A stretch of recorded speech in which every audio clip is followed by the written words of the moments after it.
Hello friends, welcome to End of Confusion series of English brought to you by Mahindra Guru, the Brahmas for Success। हमारे आज के इस episode में हम articles की बात करेंगे। हमारे जो पिछले एपिसोड्स थे नाउन्स के, वो आपके द्वारा काफ़ी पसंद किए गए, उसके लिए हम आपको धन्यवाद देना चाहेंगे। हमारे बहुत सारे एस्पिरेंट्स ने हमसे कहा था कि वो आर्टिकल्स पे अगला एपिसोड चाहते हैं, तो आज हमारे सेशन का पहला राउंड है और इस पहले एपिसोड में हम आर्टिकल्स में द के कुछ प्रयोगों को जानेंगे। तो सबसे पहले लेकिन मेरी एक रिक्वेस्ट है आप सभी से, हमारे पास एक रिमाइंडर है कि अगर आपने अभी तक हमारे YouTube चैनल को सब्सक्राइब नहीं किया है तो यहाँ पे क्लिक करके आप इसको सब्सक्राइब कर सकते हैं। साथ ही में जो हमारा महिंद्रास का 2-in-1 ऐप है, ये गूगल प्ले स्टोर पे अवेलेबल है, आप वहां से इसको डाउनलोड कर सकते हैं। तो आइए शुरू करते हैं हम आज का सेशन। वैसे इससे पहले कि मैं आज सेशन शुरू करूं, क्या आप मुझे पक्के तौर पर बता सकते हैं कि आर्टिकल्स के कितने टाइप्स होते हैं? How many types of articles are there? Tell me. 2 या 3? बताइए। A and the या फिर definite and indefinite, कौन सा? जी हाँ, ये होगा number 2, definite and indefinite. Alright. अब देखिए, जो definite article है, इसका एग्जाम्पल की अगर हम बात करें तो वो है the. The is the definite article, right? अच्छा, अब देखते हैं हम कुछ प्रयोग कि कहां पर हमें the का प्रयोग करना चाहते हैं, क्या करना चाहिए। अब देखिए, पहला पॉइंट यहां पर आपके सामने आ गया होगा, टू एम्फसाइज ऑन समवन और समथिंग, यानी कि बात करते हुए किसी चीज पे जोर देने के लिए या किसी इंसान पे जोर देने के लिए हम द का प्रयोग करते हैं। ऑलराइट, अब देखते हैं इसका एग्जांपल। देखिए, इसका एग्जांपल ये रहा आपके सामने, ही was the same boy that I saw yesterday.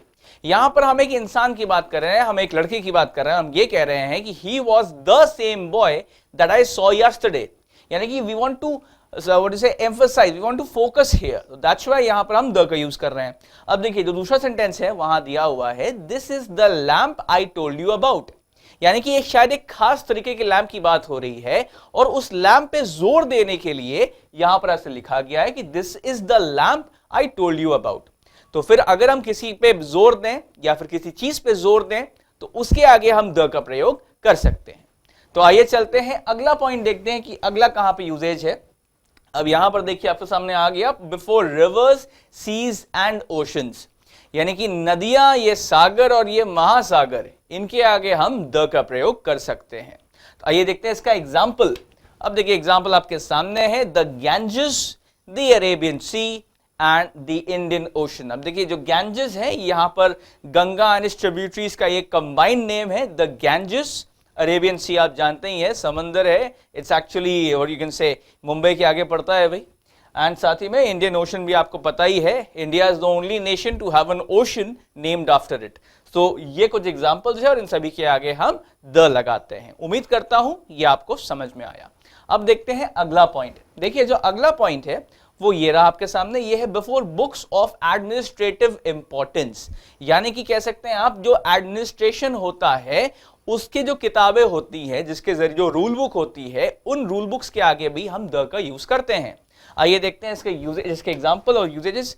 ये रहा एक एग्जांपल, ये रहा द कॉन्स्टिट्यूशन या फिर द पेनल कोड। आप जानते ही हैं, संविधान, भारतीय संविधान, वो नियम, वो किताब जिस पे पूरी सरकार बेस्ड है, तो इसीलिए इसके आगे हम लोग द लगाते हैं। साथ ही में द इंडियन पेनल कोड, भाई कैसी कार्रवाई होनी चाहिए किस तरह के गुनाह के लिए, उस तरह के नियम जो है वो इस पर्टिकुलर किताब में आधारित है।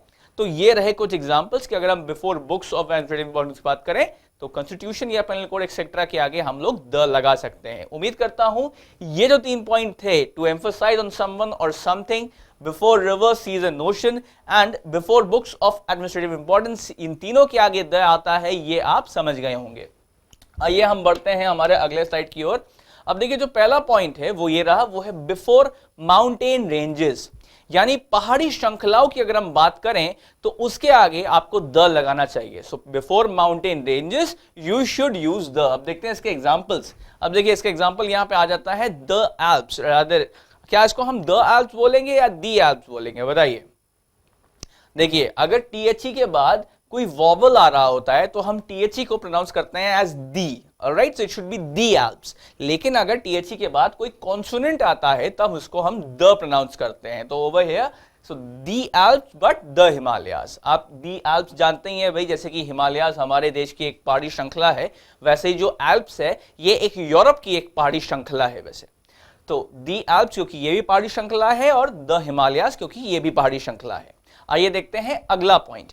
अब देखिए जो अगला पॉइंट है वो है बिफोर आइलैंड क्लस्टर्स, यानी कि जो द्वीपों के जो समूह होते हैं उनके आगे भी हम द का प्रयोग करते हैं। So we use the before island clusters. अब देखते हैं इसके कुछ एग्जांपल्स ये रहे आपके सामने। ये है दी अंडमान एंड निकोबार आइलैंड्स। आप जानते ही हैं एक बहुत ही सीनिक ब्यूटी की जगह है वैसे ये। हालांकि जेल यहां पर एक है जो कि एक समय पे भारत पे हुए अत्याचार का निशानी कह सकते हैं आप। साथ ही में जो लक्षद्वीप आइलैंड्स हैं ये भी एक और समूह है और बेसिकली इसके आगे भी आप द का यूज कर सकते हैं। So before island clusters we use the, और शायद यही वजह है कि क्यों हम द वेस्ट इंडीज बोलते हैं। और ये देखते हैं अगले यहां पर पॉइंट पे। देखिए अगला पॉइंट आ गया बिफोर वाटरफॉल्स, यानी कि झरनों के नाम के पहले हम द का यूज करते हैं। ये बहुत ही इंपॉर्टेंट पॉइंट है, आई होप आप इसको नोट कर लें। अब एग्जाम्पल्स देखते हैं। एग्जाम्पल्स ये आपके सामने आ गए। ये है द दूध सागर फॉल्स, इंडिया में एक बहुत ही सुंदर झरना है, ये बेहद सुंदर झरना है और इसके सामने से एक रेल ब्रिज भी है। तो आप अगर आप कभी भी आपको मौका मिले तो जरूर जाइएगा उस जगह पे।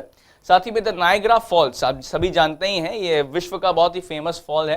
तो जब हम वाटरफॉल्स की बात करते हैं तो इनके आगे भी हम लोग द लगाते हैं।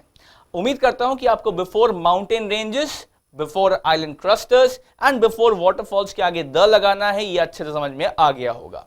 आइए चलते हैं हम हमारे अगले स्लाइड की ओर और कुछ और भी ज्ञान लेते हैं यहां पर द के regarding. Okay, so before man made wonders, यानी कि इंसान द्वारा बनाए गए जो वंडर्स होते हैं उनके आगे भी हम लोग द लगाते हैं। अब देखते हैं इसके कुछ एग्जांपल्स। देखिए एग्जांपल्स यहां पर ये रहे आपके सामने। दी इमाम बाड़ा, लखनऊ में बहुत ही फेमस जगह है, ये बहुत ही फेमस मॉन्यूमेंट है। बेसिकली असफुद्दौला द्वारा बनाया गया ये बेसिकली एक मॉन्यूमेंट कह सकते हैं आप। सो the Imam Bara is there actually. Then the Taj Mahal, world renowned monument of India, the Taj Mahal. So ऐसे ही मॉन्यूमेंट्स जो होते हैं, मैन मेड मॉन्यूमेंट्स होते हैं या मैन मेड वंडर्स होते हैं, the great wall of China कह सकते हैं आप, तो इनके आगे हम लोग द लगाते हैं। अब देखते हैं अगला पॉइंट। अब देखिए ये रहा आपके सामने अगला पॉइंट, ये है बिफोर बिल्डिंग्स ऑफ एडमिनिस्ट्रेशन, यानी कि अभी हमने देखा था एडमिनिस्ट्रेशन की जो किताबें होती हैं उसके आगे भी द लगाते हैं और साथ ही में जो एडमिनिस्ट्रेशन की जो बिल्डिंग्स होती हैं उसके आगे भी आप द लगाते हैं। अब देखते हैं इसके कुछ एग्जांपल्स। फॉर एग्जांपल ये रहा आपके सामने the supreme court, the legislative assembly etcetera. भाई आप जानते ही हैं supreme court of the country is the highest, it's the apex court, and उसके आगे हम लोग द लगाते हैं। साथ ही में जो लेजिस्लेटिव असेंबली कह सकते हैं अब विधानसभा, तो उसके आगे भी आप द लगा सकते हैं। तो आई होप इतना आपको समझ में आया। अब चलते हैं हम अगले यहाँ पर पॉइंट पे। तो ये रहा हमारा अगला पॉइंट, ये है बिफोर डेजिग्नेशंस ऑफ एडमिनिस्ट्रेशन, यानी कि जो बेसिकली हमारा एडमिनिस्ट्रेशन होता है उसकी जो डेजिग्नेशन होती है, जो अलग अलग पोस्ट होते हैं उनके आगे भी आप द लगाते हैं। अब देखते हैं इसके कुछ एग्जांपल्स। इसके एग्जांपल्स आपके सामने ये रहे, द प्रेसिडेंट और the chief justice of India, you can say etcetera. तो बेसिकली जो भी एडमिनिस्ट्रेशन के जो पोस्ट होते हैं या डेजिग्नेशंस होते हैं इसके आगे भी आप द लगाते हैं।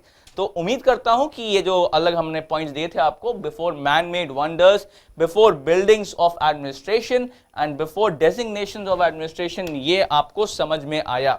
अब अगले जो एपिसोड होगा हमारे इस end of confusion understanding articles का, उसमें हम कुछ और भी पॉइंट्स लेके आएंगे। आज का हमारा एपिसोड बस यही तक था। उम्मीद करते हैं कि आपको ये एपिसोड पसंद आया है और आपका जो भी फीडबैक हो वो हमको जरूर दीजिए, क्योंकि आपका फीडबैक हमारे लिए बहुमूल्य है। सब्सक्राइब जरूर कर लीजिए हमारे चैनल को अगर आपने अब तक सब्सक्राइब नहीं किया है तो। अगर आपको ये वीडियो पसंद आया है तो जरूर इसको लाइक करिएगा, इससे हमें और भी प्रोत्साहन मिलता है। कमेंट्स में बताइए कि आपको कौन से टॉपिक्स ऐसे हैं इंग्लिश के जो कि परेशान करते हैं, ताकि हम उन पर आपको वीडियोज दे सके जल्द से जल्द। साथ ही में अगर आपको ये वीडियो पसंद आया है तो जो URL है आप उसको शेयर कर सकते हैं। In the end, we'd like to repeat the same line that your success is our success. Thank you.